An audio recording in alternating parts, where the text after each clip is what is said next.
So yan, oras na mag-alas 7 na, punong-puno pa rin, ang dami pa rin. You can see kahit na anong motor, marami talaga. May mga scooters, may mga big bike, may mga sports bike. So walang problema, welcome lahat. Pero syempre kailangan dapper look kasi yun yung tema nung nung ride.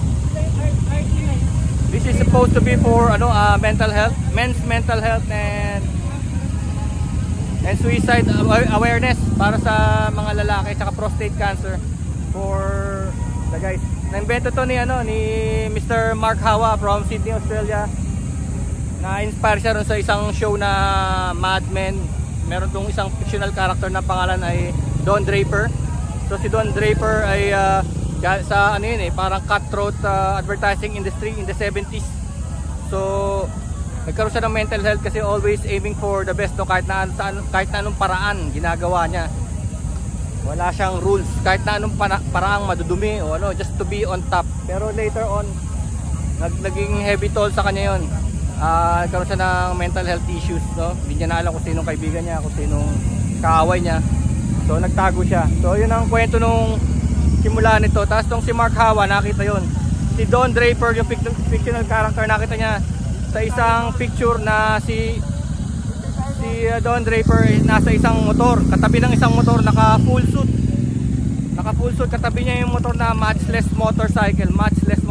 So napaisip siya, ayos nag-combine yung rugged looks with formality, kaya nagkaroon ng distinguished gentleman's ride. Kasi itong fictional character na si Don Draper, nakukuha niya lahat sa buhay niya dahil sa kanyang ruthless marketing style. Nakukuha niya lahat, sports car, girls, lahat. Kaya kasama yung matchless motorcycle doon, tapos yung suit niya, alam niyo naman yung mga suit na pagka maganda talaga yung suit,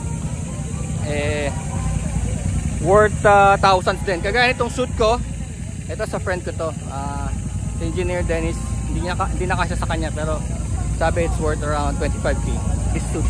This suit that I'm wearing now. Actually hindi binigyan niya na sa akin to. Hindi to hiram. Kasi medyo masikip na nga rin sa akin medyo tumataba na rin Pero yun ang story Mark Hawa, Don Draper, distinguished gentleman's ride. Kailangan dito is awareness. So ito ang contribution namin kahit na mainit. Ang init ngayon is a killer heat. Kaya marami siguro, kala ko maraming aayaw dahil maya lang yari na. Pero nandito pa rin sila.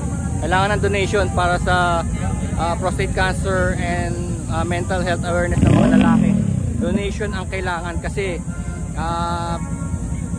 inaano pa to nire-research pa, tapos may mga pumupunta na, may mga hospital na sinusuportahan tong, I believe Movate yung Movate pa.